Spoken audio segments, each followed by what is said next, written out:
Welcome to Just Wanna Quilt, a research podcast coming out of Tulane University Law School, where we explore all kinds of things, stories about quilting, tools, field trips, maybe some famous quilters stop by, and, of course, a little bit of copyright thrown in just for fun.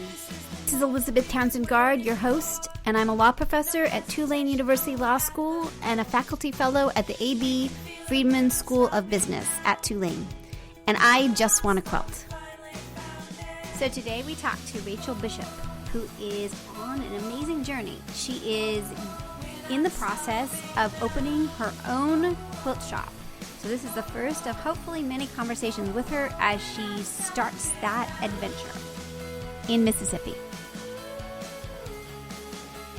All right, so tell me your name and where you're calling from. Rachel Bishop, and I am currently calling from Metairie, Louisiana. And that's a suburb, or it's pretty much New Orleans, but not New Orleans. Yeah, right? pretty much. Yeah, it's like 5 minutes away.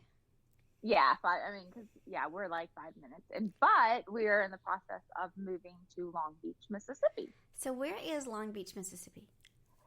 So, along the Mississippi Gulf Coast, a lot of people are familiar with Gulfport, Biloxi area, which is where the casinos kind of are. So, Long Beach is the little city right before right before Gulfport. Got it. So, how long does it take to get there from here?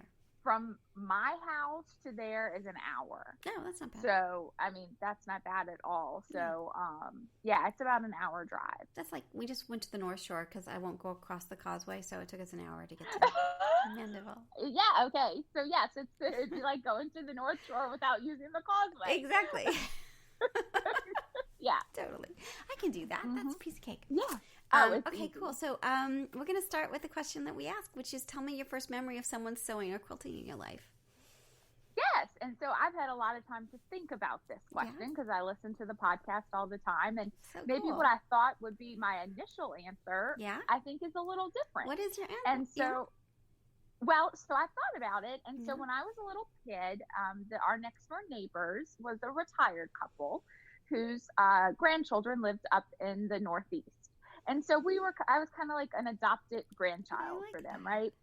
And so the man, Mr. Lee, he was always outside and like I would play with Mr. Lee and he would build me like stilts and teach me to play chess and do those things.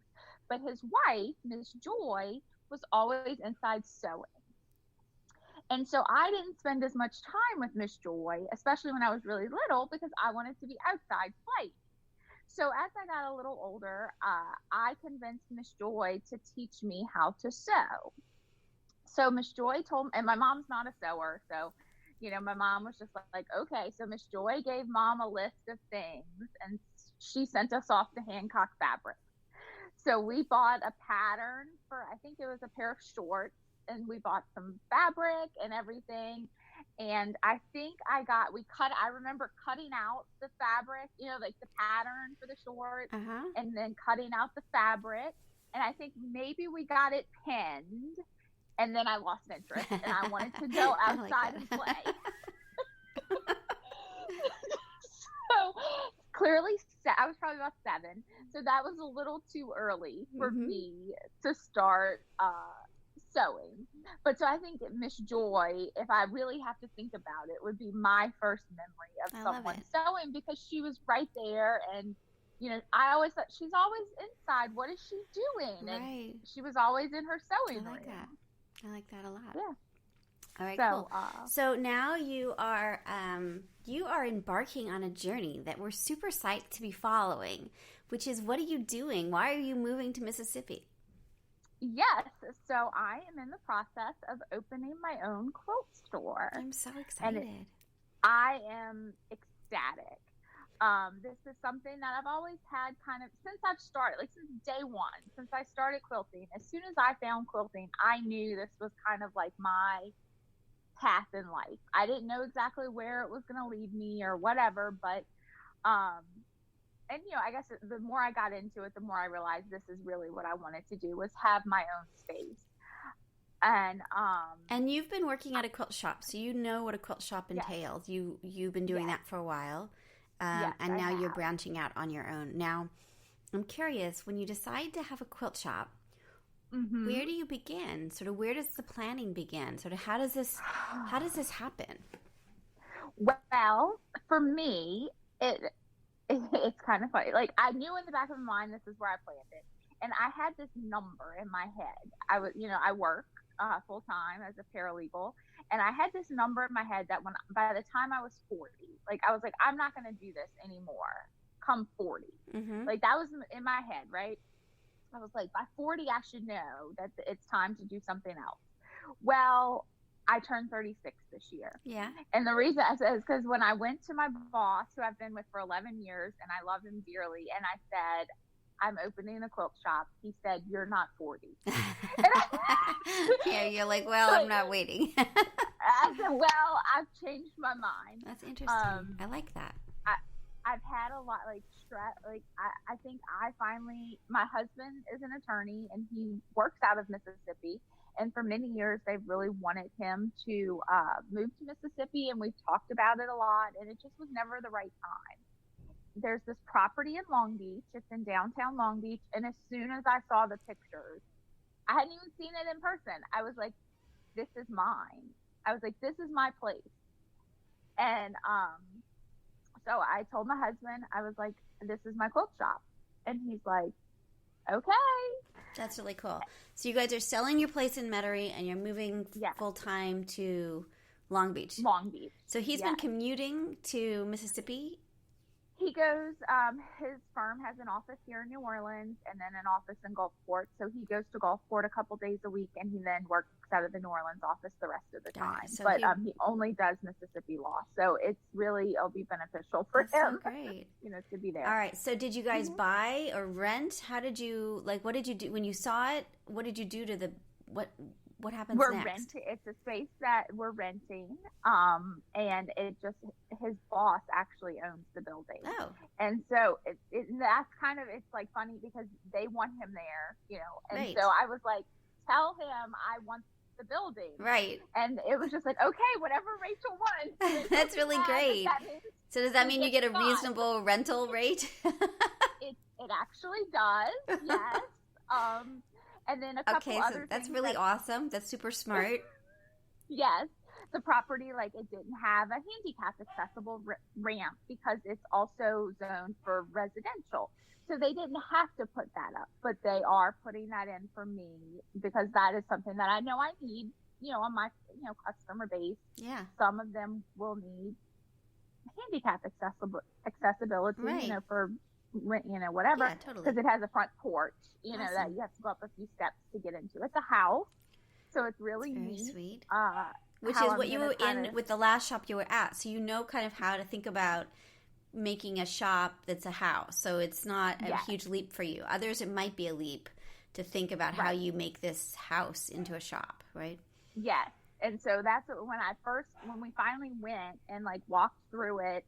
I was able to kind of see, how I would want to do things, from a house perspective, which can be a little odd, okay, I want this to be my cutting room, and I want this to be this, and, right. I want this to be a classroom space, and so it was good that I was able to kind of be able to envision Long Beach have a quilt shop already? They do not. That's great. There is a gentleman there that has a small shop that does sewing lessons. So, and are you close enough to Biloxi and all of that to maybe get some of the tourist traffic, do you think? Oh, yes, definitely. Because we're just a couple blocks off of Highway 90. Oh, that's great. Which is, right on the beach. And so, yes, Gulfport is probably about 5 to 10 minutes from the great. shop. Yeah, so, yes, we'll definitely be able to pull in that trade. That was one of the things my husband and I were discussing yesterday. Was one of the big things is cruising the coast. Which is when they bring in the old cars, and there's a whole week, and there's events all around the coast. And so he's like, you have to be open by the time cruising the coast comes. And when is that? Which is the first week of October. Ah, nice.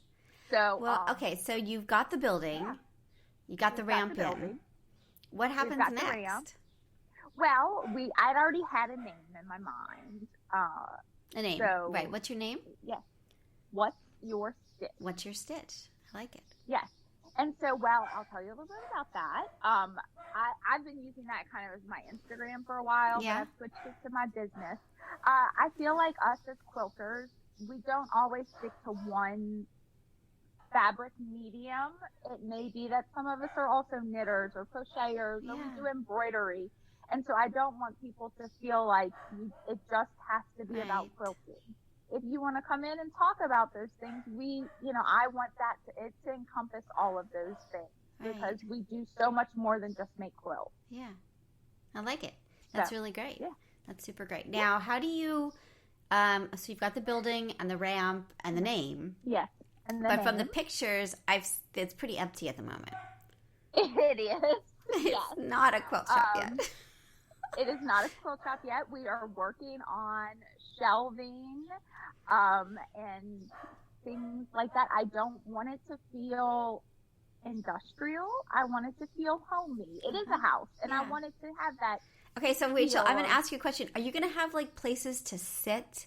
Because this is the thing. Like when you're shopping, like you get done, and then the person you're with is still shopping, and it's very annoying. Yes. So I think I'm gonna encourage chairs. Definitely. Okay, so if you've seen pictures, that was my pitch. One of the things that we definitely will have is rocking chairs on the front porch. See, because you can see there's a nice green space that you can see from the building. And that's a park, and they have like a splash pad for kids and stuff like that. And they have a farmer's market every Saturday. Oh, that's so great. So we will definitely have porch, chairs. Okay, I can come then. Chairs on the front porch. I can totally come then. Also, one of my rooms is kind of going to be a dedicated classroom space. Oh, that's really nice. So there will also be chairs in there, so that won't you feel you can go in there and kind of hang out. And then my quote unquote office is going to be the kitchen. Because you don't really need a kitchen in a quilt shop for the most part. I mean, besides having it'll be nice to have a refrigerator so I can have refreshments for people, water. And you keep the fridge and all that. I mean, the stove and all that, just in case you want to make cookies or things like that. Yeah, yes. It'll have a dishwasher. I mean, it's just going to be like a full functioning kitchen, but it's going to be my office / sewing space. Oh, that's nice. For when I'm there, if I want to get there early. Right, and then you can make samples and things like that. Yes, to work on my samples and things like that. So that way I can. Now, will you sell sewing machines? Because that seems to be a big part of the revenue for some places. No. I don't want to get involved with that. Now, as I was saying, there is a gentleman in Long Beach, and he and I have spoken, and he does sewing machine repair. Got it. And he, we're kind of going to work about talking about maybe that being a drop-off point. Oh, that's nice. Because he's going to be doing it out of his house. Oh, that's perfect. Or he's nice. Transitioning to out of his that's house. Great. So Long Beach does have a gentleman that does sewing machine repair. And then there is a shop in Gulfport that sells sewing machines. So that's not that far. That's good. Okay, cool. All right, so you've got your office. Now, what about, how do you buy fabric for a brand new sewing? I mean, that's a lot of fabric to buy to outfit it and notions and all those things. And a thing I've been told, throughout this process, I've been talking to a lot of quilt shop owners, and Denise here in New Orleans, and Mise and Me, is being she's amazing, and she's got a great shop because she buys smart, because you go there, when I need a shop for shop, you know what I mean? She's my go-to shop, because she's just got everything that you need. Not as much orange as I think she needs a little more orange. But, So she has been letting me sit in on her buying meeting. Oh, that's really cool. With the fabric rep. So to see her process. That's really cool. How she does it. We interviewed Amy Alderman from Jaftex. So I don't know if have you chatted with her? You should. She's awesome. I sat in with her meeting with Denise recently. And then her and I have spoken several times since then, because, we're going to be buying fabric. It's so cool. And so she's good too, because she's she has a ton of knowledge. Yeah. And so do you have a budget of Like, how many bolts of fabric are you going to buy? And, like, how do you, like, this seems like the biggest part of the, like, the rent, I could see that, but this is, like, this is the big chunk of change, I would imagine, is the fabric. Definitely. So, but what I've been told, and Denise reminded me of this yesterday, you know, she's like, you think you're going to, like, when you buy all this fabric to begin with, and you open and you think you have a bunch of fabric, you really don't. It's something that you just kind of build It's like a collection. Like, we've Yes. all built our So it's stash. like- It took a long time to build a stash, right? Exactly. So, you know, she says, don't feel, and that's what everybody has told me. They're like, don't feel discouraged about opening with a small selection of fabric, and then just every month build on it. That's really great. And I think you told me, we saw you at QuiltCon. Are you focusing more on, like, modern? Are you doing, what is the feel of your... So I love reproduction. Oh, like you do? that. Yeah. I really do. I know it's funny and, you know, whatever, but I love reproductions. I love modern too. That's like, I'm not a... Now, so you're going to have, do you think you'll have a bunch of different things going on in the shop? Well, what I think is I'm going to kind of start off with what I feel comfortable with, and then I'm going to let my consumers and my customers kind of guide me. That's great. After that, you know, once I start getting my customers in, seeing what their needs are. Yeah. Because one of the things that I kind of feel strongly about with this is I really want this to be a community place. Yeah. And I want it to be a place that people are comfortable of, you know, anybody, you know, Hanging that out. feels like they can just walk in and hang out. And That's really great. whether, you know, you're a beginner, you don't know how to use thread a sewing machine, or whether you've been sewing for 50 years, I want everybody to Now, feel will your comfortable in that classrooms, space. will you have sewing machines in your classrooms, or will you have people bring their sewing machines in? Well, I would ideally, I'm going to want people to bring them in, but I think I will have 2 or 3 that for the basic, very beginners before. So that's a big investment, is a sewing machine. Yeah. And so I think I'll have a few that they can use, if they, you know, to try. Totally. Interesting. It's so funny. So it seems like sewing machines have got to be making money for people because they put more and more square footage to the sewing machine. But I find that when I go into these places, because, you know, I go to a lot of places now. Yeah. It's too much, you know? So it would be really cool. I mean, again, I'm just throwing my stuff in. But if you had, like, a beginner sewing machine, like one that, like, this is the one I like you chose the one you like, why you like it, and then they could purchase it from you, just that one, that would be really awesome because, especially as a beginner, you're like, I don't know. And then, like, when you want to be more advanced or you want to do embroidery, you're like curated sewing machines, I think, would be a really awesome idea. Because I would just be like, trust you. I'm like, I don't want to go research all of these silly machines. I just want to tell me which one I'm supposed to buy. So I would think that you could. That's just putting it out there because these places don't do that. They buy all of there's like just huge amount, and it's like so overwhelming that it you know. Really but is. the idea of like my local quilt shops telling me like, oh well, if you want to do this is the machine that this is our preferred machine. That would be super great, you know. Yeah. Anyway, well, I don't know if you can do that. I have a machine. I don't know. I have a machine I sew on at home. Yeah. But the machine that I'm gonna buy for me to sew on at the shop is gonna be different. Which machine are you gonna buy for your? I'm gonna buy a Juki. A Juki. That's what I sew on. Stitch. I love the Juki. I totally so love the Juki. I took a class this past December with Victoria Finley Wolf. We've interviewed her in her loft, and so she provides. She's a Juki. Yeah, she's a brand ambassador for Juki. Yes. Yeah. And so she's got the Jukis. Like, you just show up with your fabric and she teaches class. And you loved it. And I fell in love with the machine. I was like, yep, this is what I need. Now, does the other shop, because Juki doesn't have that many models, but does the other shop that you have close to you sell Jukis? Do you know? Yes, they do. Because I went in there to check it out. Anyway, I love Jukis. I do. They don't have a base model, though, that's like basic beginner model. That's the only thing. No. They should, Yeah. If I ran the world, they would. But that's what is going to be my shop. Because, I mean, it's really just going to be a piece, for you. piecing and, right.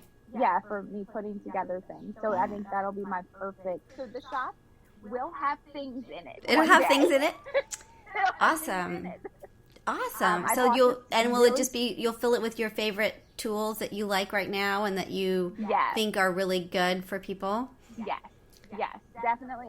I think that the shop that I came from was very, one of the things I think that I did like is that they said, they weren't going to sell you something just to sell like a tool, like a notion. Yeah. It had to be something that they felt was useful. Yeah. And so I think that's a good concept to have. I love that idea. I really do. And I totally adore you, beyond adore you. So are you going to do anything online, do you think? Like, what's your thoughts about the online stuff? My thoughts on the online is I don't think I can handle it right at this moment. Yeah, I agree. Now, not to say that, down the line, because as of right now, I'm starting this as it's me. Yeah. It's me and me and me. And now my husband obviously will assist when I need him to. And my mother-in-law has offered some assistance and things like that. But it's just going to be me to start off with. And so I don't think I'd be able to accommodate an online type situation. And I don't know how. It'd be interesting to know. I don't know how much is, your focus has to be wherever your focus is, right? But it just seems like, I don't know. I'd be curious to see how much the time element. Now, what about social media and all that stuff? Will you be doing that as part of your business? Absolutely. And I will be happy to, if you see something on social media and you call me and say, hey, I want that kit, or I will gladly ship that to you. Yeah. But it's not going to be like you can go online and buy everything. Fill out a form right. And buy it, for now. Yeah. No, that makes a lot of sense. And you're trying to build a little community. It's about the community, the local community, not about a national thing, Yes. I really want my local community to feel involved. And Long Beach, we're not there yet, but they have welcomed us with open arms. That's so great. They're so excited. Yeah. And, people, I went to the farmer's market one day and they're like, oh, you're the quilt shop girl. And, so like they're all kind of That's really great. Talking about it. I love it. And so I want to make sure we, fold in some type of community aspect, whether it be a community sewing night once a month or something. And so now, I'm going to work on. Yeah, that. I'm sorry. Go ahead. No, I'm that's something I will work on. Yeah, as the time comes. Well, and you had such innovative things that you were doing already, so I hope you continue to do that because you had such great. Yes. The thing I participated in with you was great, and I know that was your idea.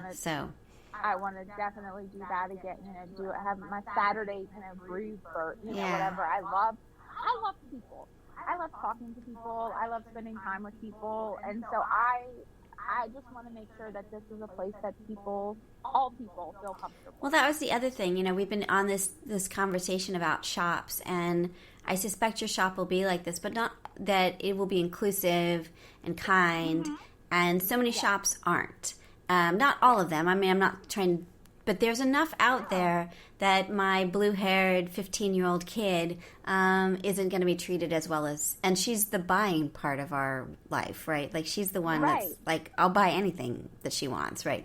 Yeah. But that I have to explain that to them a lot of the time because they look at her suspiciously because blue. No, I want her blue hair there. I have purple hair sometimes. Look, I have every color hair. If I didn't have to go to an office every day right now, like I have some little purple hidden in my hair right now. And, I'm calling it my almost work appropriate hair. So, no, those things, gentlemen, I want all the men. That's great. I want everybody. That's interesting. And also, the other thing is, and it's not even just about the people, but it's about your work, the work you do. If you're okay with your points being cut off, I'm okay with your points being cut off. I like that.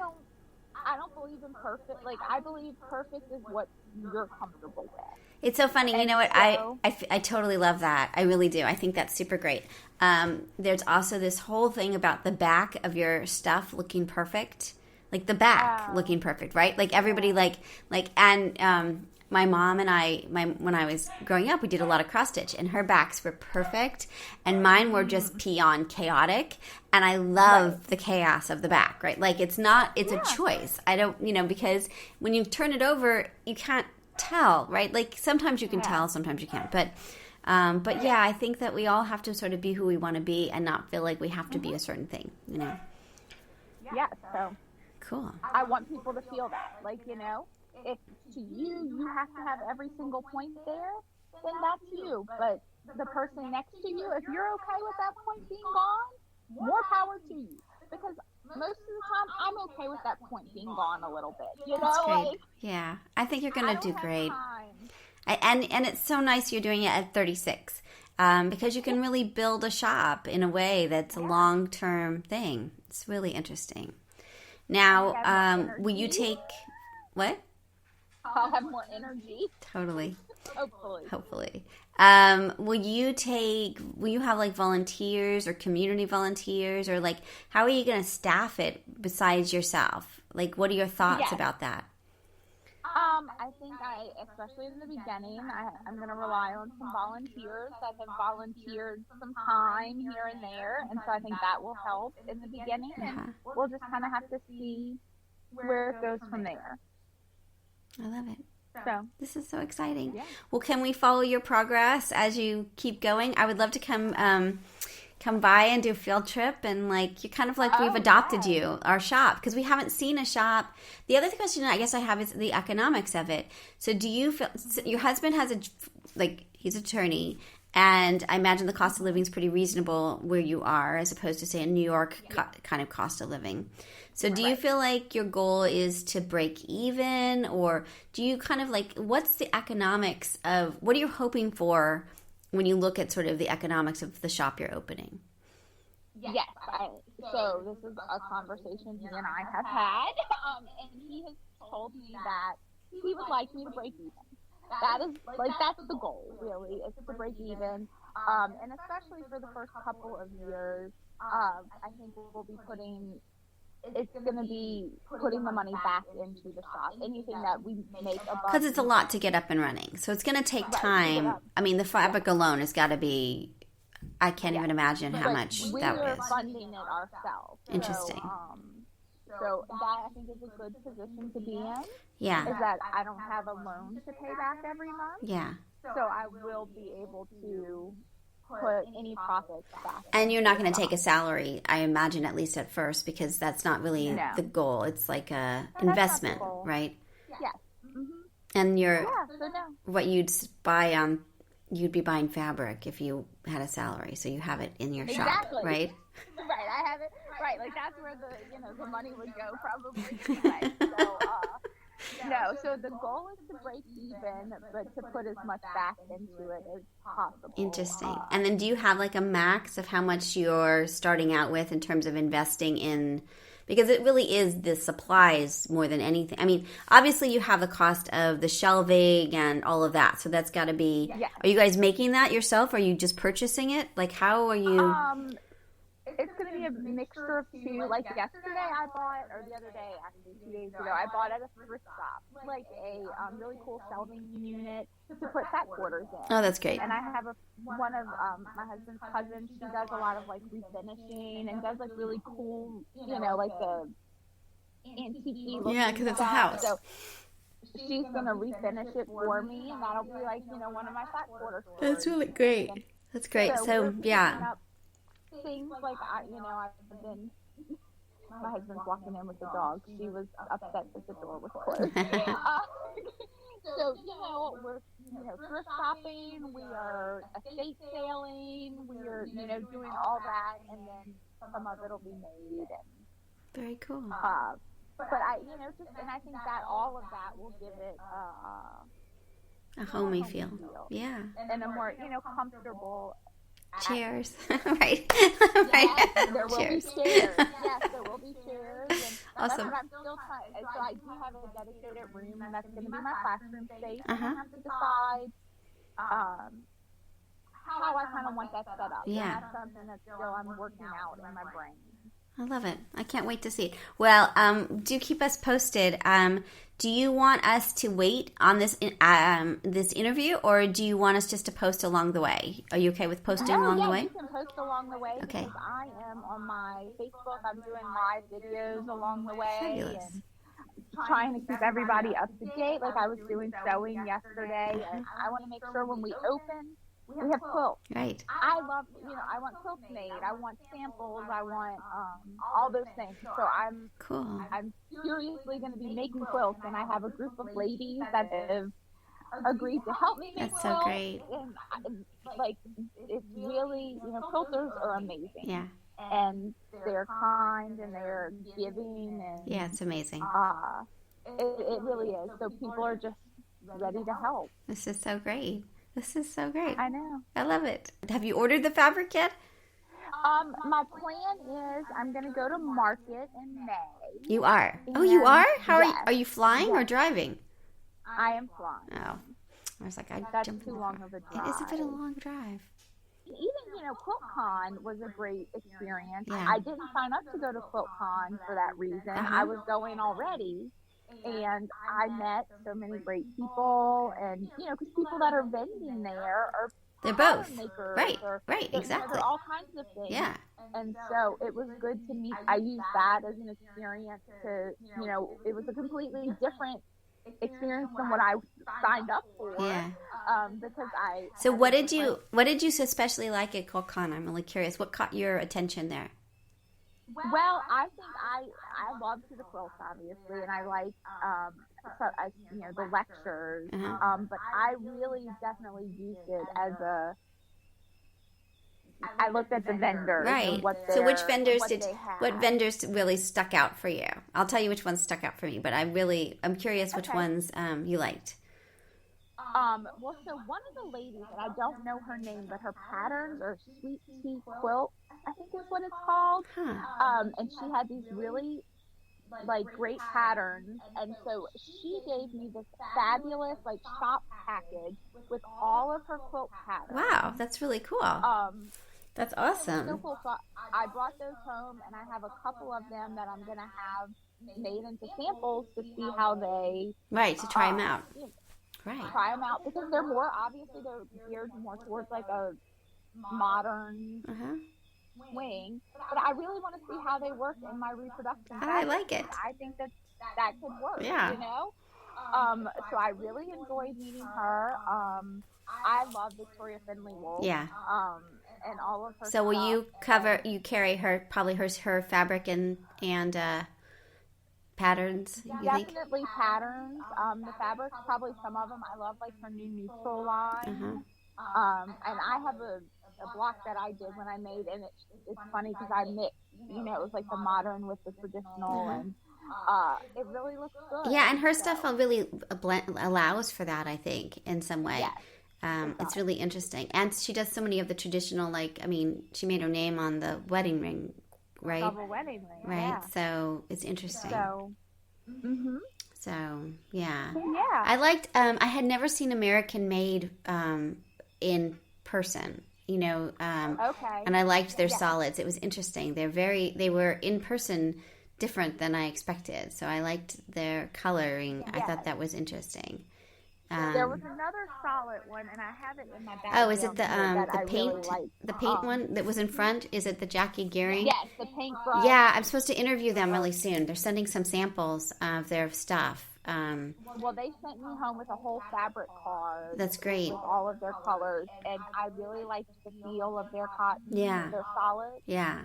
Which I was glad, because that's one of those things. Solids are really hard. Solids and are people hard. are very particular about their solids. It's true. That's one of the things that I ask people about. Is that do you have a solid preference? Right.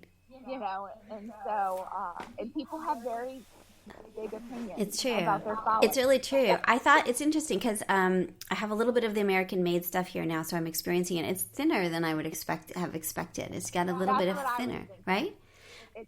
It's thin. I was surprised by that. And then I'm a brand ambassador this year for Michael Miller, which is so weird. So bizarre, right? That's amazing. I know, so weird. But they sent a bunch of their solids, so it'll be really interesting. And then they've got like polka dots, which I'm doing a paper on polka dots, so I'm super psyched about polka dots. But it's interesting to see, like, it'll be interesting to see what you choose because, you know, every company's got their own line of solids. And so the question is, like, do you blend them? Do you mix them? Like, what, you know. And they all have different feels. They do. They really do. It's weird, right? It is. So, yeah, solids. I'm way into solids right now. And I guess, too, it's also the, you know, the color choices of the solids. Yes. Because, so if you may have to mix them to get the colors that you want. That's right.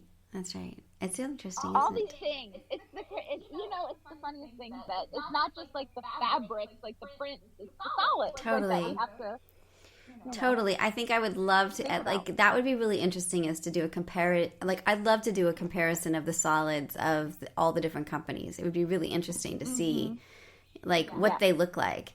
I mean, they all have tons of colors. Like, you cannot deal with how many colors there are. But yeah, interesting. Yeah. So interesting. Well, interesting. Okay. Last question that I have is on pricing. Do you feel like, so we see that the pricing is a little bit different, say like in New York, the pricing's higher because of the rent. Right. Do you feel like you will be able to price your things reasonably because of sort of where you are, like in terms of where you are in Mississippi, or are you worried about pricing, or have you been thinking about, are you just going to be like wholesale, double it, that's retail? Like, do you have a sense of like that part of it? I have thought. I haven't, but definitely pricing will be very reasonable to the area that we're in. Yeah. I haven't, and I know like some people do the wholesale and then double it. And, you know, some places do same price for everything. Oh, right. They do that, right? Like, that's weird, right? Yeah. And that's kind of strange, too. And so I haven't ever experienced that, but I do wonder if that would change because I am very much like this is less expensive kind of person, right? So I'm always on this ridiculous budget. So, I mean, everybody has a budget. But I do wonder if I walked into a shop, if every single thing was the same price, if it would, I don't know. Maybe it'd be good. But I mean, but it's hard to do that because, you know, some of, especially now the new like digital print fabrics, they're more expensive. The digital are more expensive. Wholesale. Yeah. Interesting. They are than your traditional. Yeah. So it's interesting. Now, will you have batiks? Do you think you're going to do batiks? I don't. I'm not that into batiks either. People are way into batiks. They make me really nervous. I have to say, when I look at them, I'm nervous. I'm not sure why. I think they're beautiful. They are pretty. And I appreciate them for how beautiful they are. Yeah. But that's just not your thing. It's not my thing, and I think the place that does carry sewing machines in Gulfport, they have a huge boutique. Oh, that's great. So then you don't have to worry about it. That's great. I really don't feel like I have to worry about it because they can. And then you don't have to donate because they also take up a lot of space. For some reason, you need really like a lot of them. For some reason. I think because you need 10 different purples. Or, you know, like there's so many different colors in them. So when you go to make a quilt, like you can pull so many colors for a batik. And so no, I like batiks and I think they're beautiful and I appreciate the process. Yeah. But no, I'm not going to have to. Yeah, interesting.